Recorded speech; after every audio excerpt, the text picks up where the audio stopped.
내년도 예산안 총 지출 규모는 677조 4천억 원으로 올해보다 3.2% 늘어났습니다.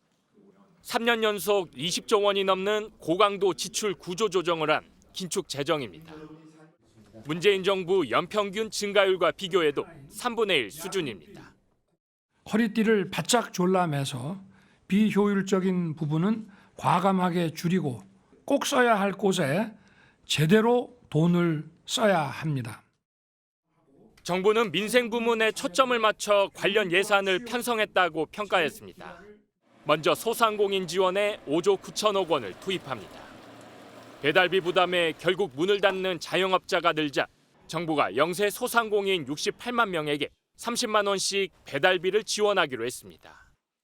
경영 상황이 어려운 소상공인에게는 비용 부담 완화를 위해 금융지원 3종 세트와 한시적으로 배달, 택배비 30만 원을 지원합니다. 병장 월급은 165만 원에서 내년 205만 원으로 대폭 높아지며 육아휴직급여 상한은 월 150만 원에서 최대 250만 원으로 인상됩니다. 지난해 대폭 삭감되며 논란이 됐던 R&D 예산은 역대 최대인 29조 7천억 원으로 다시 늘렸습니다. 필수 지역 의료 투자 등 의료개혁에는 2조 원의 예산을 배정했습니다. 특히 전공의들 지원을 위해 4천억 원을 투입하기로 했습니다.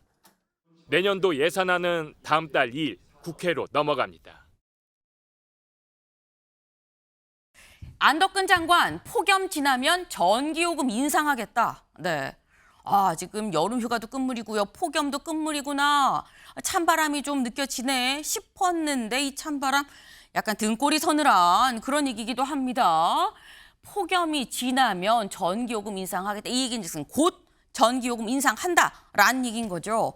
사실 한전의 적자폭이 상당히 큽니다. 때문에 인상을 안 할래야 안 할 수는 없는데 근데 또 막상 인상한다고 하니까 마음이 좀 반갑지는 않더라라는 생각이 좀 드네요. 다음 기사 하나만 더 볼까요? 국민 절반이 장기적 울분 상태더라라는 겁니다. 서울대 보건대학원에서 성인 1,000여 명을 대상으로 조사를 해봤어요.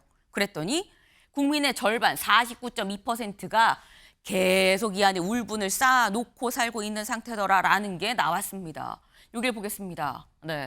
여기를 보면 이상이 없는 사람이 50.8%, 그런데 중간 정도의 울분 상태가 39.9%, 심각한 상태도 거의 한 10%에 가까운 9.3%더라. 그러니까 합치니까 장기적 울분 상태가 49.2%나 되더라라는 겁니다. 특히나 이 중에서 심각 수준이 아까 9.3이었죠. 9.3% 중에서 연령대별로 보니까 30대가 14%로 가장 많았더라. 왜 그런가 봤더니 2030 세대가 공정하다는 믿음이 가장 낮았다라는 거예요. 심각이라고 이 답한 응답자의 상당수는 정말 심각한 생각까지도 하더라라는 겁니다. 사실 이런 게 국민의 절반이 살기 힘들고 왜 나만 이렇게 힘든 거야라는 그런 울분이 억울함이 지금 계속 안에 잠재해서 있다라는 얘기인 거죠. 결국 이것도 극단적인 이 사회적 양극화의 한 단면이 아니겠느냐라는 생각이 좀 드네요. 5대 시중은행의 지난달 말 주담대 잔액은 559조 원을 넘어 6월 말보다 7조 6천억 원 가까이 불어났습니다. 월간 기록을 집계한 2016년 이후 최대 증가폭입니다. 9월 미국 금리 인하 기대감과 스트레스 DSR 2단계 시행을 앞두고 대출 막차를 타려는 수요가 몰리면서 8월엔 더 큰 증가폭이 예상되고 있습니다. 이미 지난 22일 기준으로 주담대 잔액은 7월보다 6조 1,400억 원 증가한 상태로 직전 증가폭을 경신할 가능성이 큽니다. 강남이나 한강변 중심으로 최근 고가 주택의 거래가 많이 일어나기도 했고요. 신생아직내 보금자리론 같이 저리대출을 이용해서 주택을 구입할 수 있는 환경이 일부 시중은행들은 주담대 신규 취급액이 코로나19 팬데믹으로 0%대 초저금리가 유지돼 영끌이 본격화된 2021년 8월보다 1조 원가량 늘어났습니다.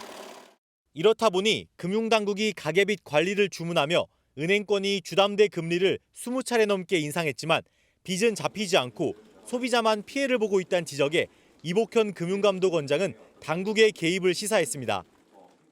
투기 목적 지역의 부동산이 9월 이후에도 계속 지금 대출이 는다든가 이제 어떤 흐름에 문제가 있으면 지금 하는 대책 이상의 어떤 강력한 대책들을 금융당국은 전세자금대출 보증 비율 하향과 주택담보대출 비율 강화 등 고강도 대책을 검토하는 것으로 알려졌습니다.